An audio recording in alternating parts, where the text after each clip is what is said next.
Boy, I have a challenge for you this week. Unplug to level up. Welcome to Huddle Up. I'm Dwayne Gibbs alongside my partner, Mark Bruce, where we come to you each and every Wednesday and Friday with a quick mindful thought. With that being said, let's huddle up. Good afternoon. What's happening? We do have a challenge today, I think. Yeah, I think it's gonna hit a few chords with people. Yep. However, it's very important. Yes, So sir. let's dig in and talk about it. The other day, we spoke about being on autopilot. And today, I want to talk about the biggest reason people stay on autopilot. And it's either in their hand right now or in their pocket. It's very close to you, in proximity to where you can definitely reach out and touch it. And that's right, I'm talking about your cell phone. So a lot of you, I'm sure, thought, oh, he's going to talk about the cell phone.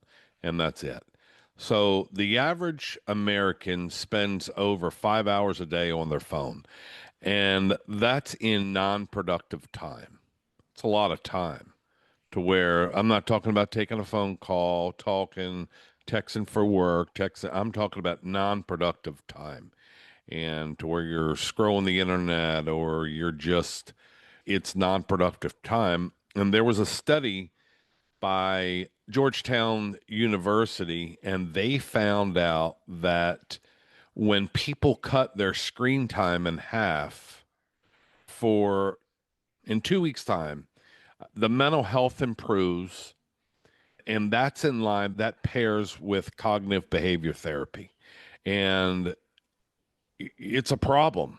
Putting your phone down has the same effect as a professional therapist for and what they're finding is people with anxiety and depression. And I remember when I would on the stage and I would give a talk, and I would want people to understand how much non-productive time they spent using the computer searching. And so it was before really the cell phone got really popular. It was really trying to dig into how much non-productive time people spend, and if they put it into use to being productive time, it had all to do with investing. If they were to take this time and put it towards good use, could they go do something else? And I think it's a great topic. Yep. Nobody thinks it's a problem, because everybody's doing it. I have to consciously pay attention not to do it. You sit there, you wake up every morning, first thing you do, well, my alarm clock is now my phone. I don't use an alarm clock anymore. I use my phone. I Mm. use it for everything, and it becomes a habit. You're sitting having dinner with your wife or your family, and your phone's sitting right there next to you. That's just it's distracting. It's distracting and wasted time, like you say.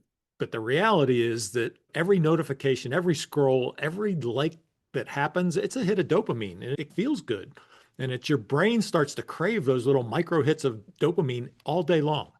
Now we can't sit still. We can't be present with the people that are around us. And that's not a habit, really. That's kind of dependency. So let's talk about what it's doing to our confidence. Social media has us comparing ourselves, our personal lives, with the very best highlights of everybody else's life. So nobody puts on social media their problems.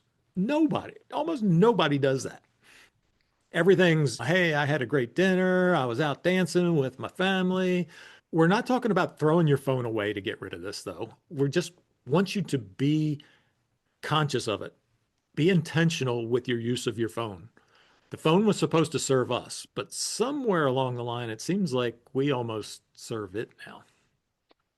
Yeah, so here I would say is a little challenge for the next 2 weeks.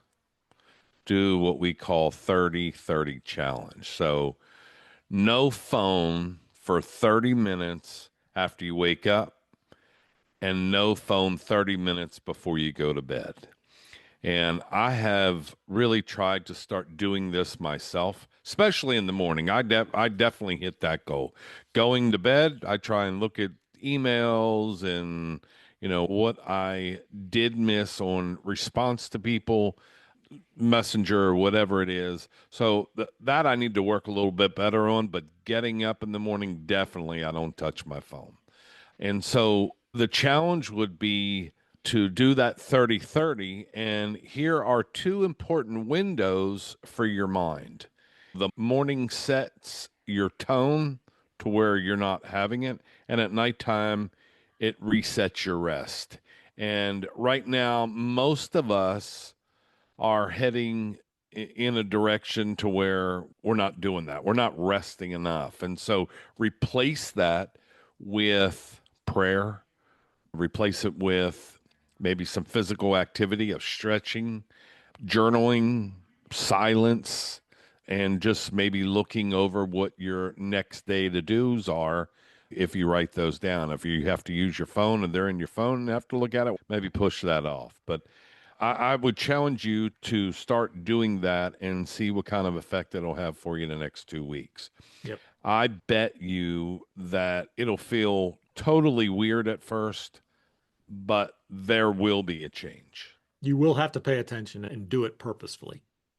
Yes. Yes. So what I would say to that is take your power back and take the challenge. We appreciate you, the listener, tuning into this episode of Huddle Up. Join us every Wednesday and Friday where we come to you with a quick mindful thought. Also, check us out every Monday as we do a full podcast, Huddle for Success, where we talk about new conversations, new ideas, and sometimes special guests. With that being said, stay huddled up. Thank you for joining us on this episode of Huddle Up, where we come to you every Wednesday and Friday. Like, share, and subscribe, and follow us on YouTube and on social media. If you find this information helpful, share this with someone that you know. We'll see you next time on Huddle Up.